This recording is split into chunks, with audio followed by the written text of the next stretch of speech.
Mr. Alden Thorne did not consider himself a racist. He would have been offended by the suggestion. At 52, with 27 years teaching American history at the prestigious Oak Ridge Preparatory, he believed in standards, order, merit. The world, in his view, was a logical place where effort met reward. His classroom, with its polished oak desks and portraits of founding fathers, was a temple to this belief. That Monday morning, as gray autumn light filtered through leaded windows, he collected the sophomore essays on the prompt. What does justice mean in modern America? He graded with a red pen that seemed to bleed disapproval. Too emotional, unsubstantiated, lacking historical perspective, then he reached Marcus Johnson's paper. The opening line caught in his throat. Justice in America is a promise written in invisible ink.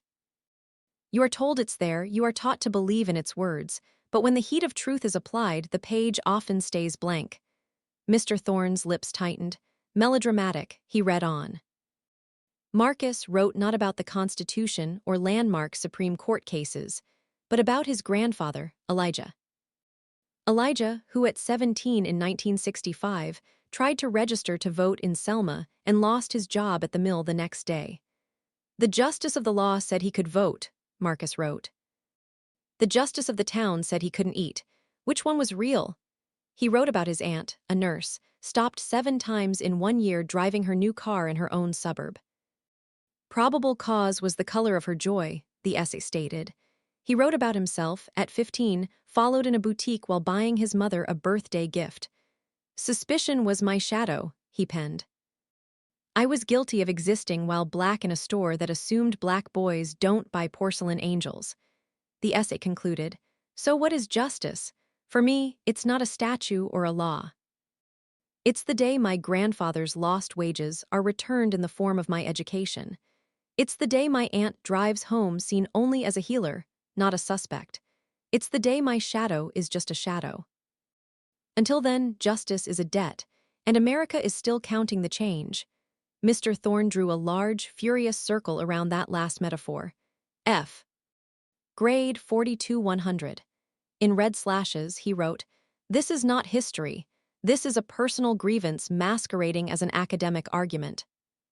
You have cited no primary sources, engaged with no philosophical frameworks, Rawls, Dworkin, etc. Justice is a system, not a feeling. Rewrite with academic rigor or accept this failing grade." He dropped the paper onto Marcus's desk the next day without meeting the boy's eyes. Marcus, a quiet student with careful locks and observant eyes, read the comments. His shoulders didn't slump. He simply folded the paper, placed it in his binder, and looked out the window. The disappointment wasn't in the grade, but in the confirmation. The page, as he had written, remained blank. Friday, 3:15 p.m. The email from Principal Gupta was terse. Alden, Marcus Johnson's father, has requested a meeting regarding his son's essay grade. Monday, 4 p.m. My office. Please bring your grading rubric and the essay. Mr. Thorne scoffed. Another entitled parent, likely a lawyer or mid-level executive, ready to bully a teacher into changing a grade. He'd seen it 100 times. He prepared a defense, the rubric, the standards, the need for academic detachment. He rehearsed phrases like intellectual discipline and objective evaluation. Monday, 3:58 p.m. He entered the principal's office, a room of soft carpets and nervous plants. Principal Gupta, a petite woman with a steely calm, nodded. A man stood by the window, his back to the room, looking out at the football field. "Mr. Thorne," Principal Gupta said. "This is Mr. Johnson, Marcus's father." The man turned. Recognition hit Alden Thorne like a physical blow. The strong jaw, the calm, assessing eyes, he'd seen this face on the cover of Time magazine last month. On news panels, in a viral YouTube documentary with over 50 million views. David Johnson, not a lawyer, not a mid-level executive, America's most prominent restorative justice architect. A man who had revolutionized the prison system in 3 states. A former public defender who had argued, and won, landmark Supreme Court cases on discriminatory sentencing. A scholar whose book, The Debt of Justice, was taught in law schools from Harvard to Stanford, a man who consulted with the White House and the Department of Justice. And Alden Thorne had just given his son an F on an essay about justice. David Johnson did not look angry. He looked interested. He extended a hand. "Mr. Thorne, thank you for your time. Marcus speaks highly of your knowledge of the Revolutionary period." His voice was quiet, deep, and carried a weight that made the polished oak of the desk seem flimsy. "Please sit," David Johnson said, as if it were his office. He didn't take the principal's chair, but a side chair, level with Thorne, a deliberate act of de-escalation. Principal Gupta began, "Mr. Johnson is concerned that the essay was graded on criteria that may not have been fully communicated, and that the feedback dismisses personal experience as invalid data." Thorne launched his defense, hands trembling slightly. He passed copies of the rubric. "You see, the assignment requires engagement with established philosophers. Rawls' theory of justice, Dworkin's taking rights seriously. It's about systems, not anecdotes." He stumbled on the last word. David Johnson scanned the rubric. He read the red comments on Marcus's essay. A full minute of silence stretched, thick and uncomfortable. Finally, he looked up. "Mr. Thorne, you wrote that justice is a system, not a feeling. I've dedicated my life to justice systems. May I ask you a question?" "Of course. What is the purpose of a justice system?" To uphold the law, to ensure fairness," Thorne replied. "Is a system that produces racially biased outcomes in sentencing, policing, and education a just system?" Johnson asked, his tone still conversational. "Well, no. But the system itself, the laws are inert text," Johnson interrupted gently. "They are activated by people, interpreted by people. And people," he said, leaning forward slightly, "have feelings. They have biases, fears, and experiences. To dismiss feeling is to ignore the very engine of injustice." He tapped Marcus's essay. "You asked for primary sources. My father, Elijah Johnson, is a primary source. His court affidavit from 1965 is in the National Archives. His story is data. The 7 police stop records of my sister in 1 year. Those are primary sources. The security report from the boutique that followed my son, that's a primary source." Marcus didn't cite them in MLA format, but he cited the living archive of his family. "Is that not history?" Thorne felt the ground shifting beneath him. "The assignment was academic." "Academic to whom?" David Johnson asked. "To the sons and daughters of Rawls and Dworkin. What about the sons and daughters of Elijah? Are their theories of justice less valid because they were written in scars, not in books?" He stood up, not in anger, but with the energy of a lecturer. "Mr. Thorne, you teach the Boston Tea Party as an act of heroic grievance against unjust taxation. Was that not a feeling? The Declaration of Independence cites a long train of abuses, a list of grievances. Is that not personal? Why is the grievance of the colonist academic, but the grievance of my son melodrama?" The question hung in the air, stripping the room of all pretense. Principal Gupta spoke softly. "The concern, Alden, is that in seeking academic detachment, you enforced a form of intellectual erasure. You asked Marcus to analyze water while telling him his thirst was irrelevant." David Johnson sat back down. "I am not here to demand you change the grade.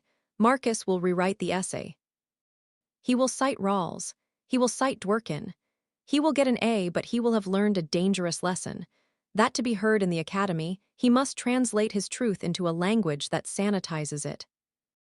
That the pain of his grandfather must be footnoted and framed in a white theorist's context to be deemed rigorous." He looked directly at Thorne, and for the first time, Thorne saw the father.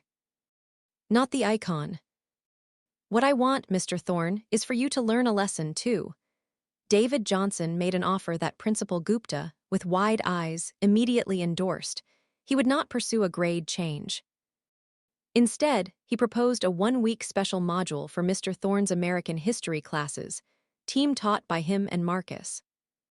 The topic, primary sources, when the archive is a family. The conditions, Mr. Thorne had to participate fully. He had to read the sources David provided. And on the final day, he had to write his own short essay on the same prompt, to be read by the class. A teacher should never stop being a student, David said. Especially when what they're learning is the truth they weren't taught. Humiliated but cornered by his own rhetoric of rigor, Thorne agreed. The week of unlearning day one, the ledger versus. The ledger, David Johnson didn't start with speeches. He projected two documents. On the left, a page from a 1776 Philadelphia merchant's ledger, listing sales of tea, cloth, and spices, a standard primary source for understanding colonial economy.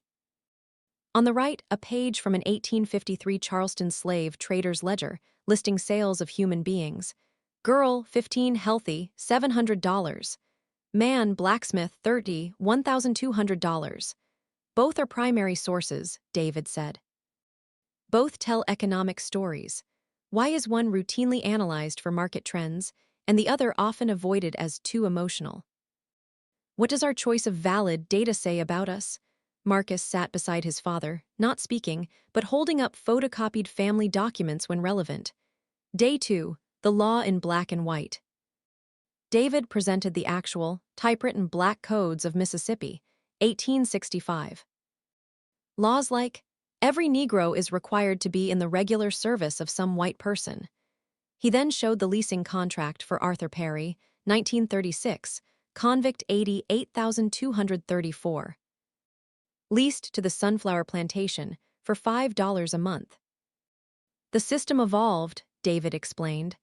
The language changed, the outcome, the control of black labor and movement, remained. Justice is a system, Mr. Thorne said. He's right, but systems have ghosts. And they have memories. Day 3, the mathematics of inequality, Marcus taught this day. Using a graph he coded himself, he showed the compounding interest on the 40 acres and mule promise from 1865 to today. $6.4 trillion. He compared it to the Homestead Act, which gave 160 acres of free land to 1.6 million families, almost entirely white. The law giveth, Marcus said, his voice firm, and the law selectively taketh away. This isn't grievance. This is accounting. Thorne watched his students, usually scrolling phones, sitting in rapt silence. A white girl in the front row had tears in her eyes. Day 4, the living witness. David Johnson's father, Elijah, now 76, joined via video call from Selma. He spoke not of pontificating about justice, but of the smell of the church basement where they planned the marches. The sound of his mother crying when the mill manager came to the door. The weight of the first ballot he finally cast in 1972. Feelings, Mr. Thorne? David asked gently after the call ended. Or are these the sensory details of history, the data points of dignity denied and slowly reclaimed? Day 5. The new essay Friday arrived. The assignment was on the board, the same one. What does justice mean in modern America? David and Marcus sat in the back. The students had their pens ready. Alden Thorne stood before his class, a man stripped of his old certainties. He cleared his throat and began to read his essay. For 27 years, I taught justice as a finished idea, a statue. A set of rules perfected in 1787 and merely refined since. I demanded my students analyze its marble form from a distance. I called this objectivity. I was wrong. Objectivity that ignores lived experience is not rigor. It is cowardice. It is a way of looking at history without having to feel its weight. Justice is not a statue. It is a construction site. And for centuries, the blueprint used was one that excluded the needs, the safety, and the humanity of people like Elijah, Marcus, and David Johnson. The foundation is cracked. The debt is massive. So what is justice in modern America?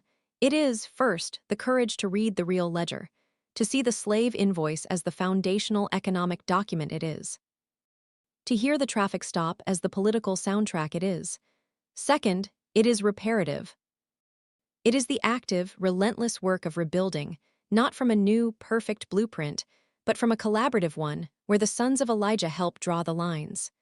Finally, justice is humility. It is the understanding that a failing grade is sometimes best given to your own ignorance. that a teacher's highest calling is not to defend his old lessons, but to have the courage to learn new ones. My student Marcus Johnson wrote that justice is a debt. He is correct. I owe him a debt for this lesson. And perhaps, if we are brave enough to look at the real ledger, America is only just beginning to understand the size of the check it must finally write. He finished. The classroom was silent. Then Marcus Johnson, from the back of the room, began to clap. Slowly, deliberately. One by one, every student joined, until the sound filled the room not with triumph, but with a profound, shared respect.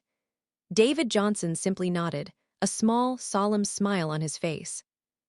Marcus rewrote his essay. He seamlessly wove Rawls' veil of ignorance with his grandfather's story. He analyzed Dworkin S. rights as trumps alongside his aunt's traffic stops. He got an A. But more importantly, he and Mr. Thorne created a new, permanent unit for Oak Ridge Prep, the living archive, family as primary source. Students now interview elders, bring in immigration papers, military records, union cards, and yes, court documents and police reports. History is no longer a distant land. It is the soil under their feet. Mr. Thorne didn't become a different person overnight. He still loves the Federalist Papers.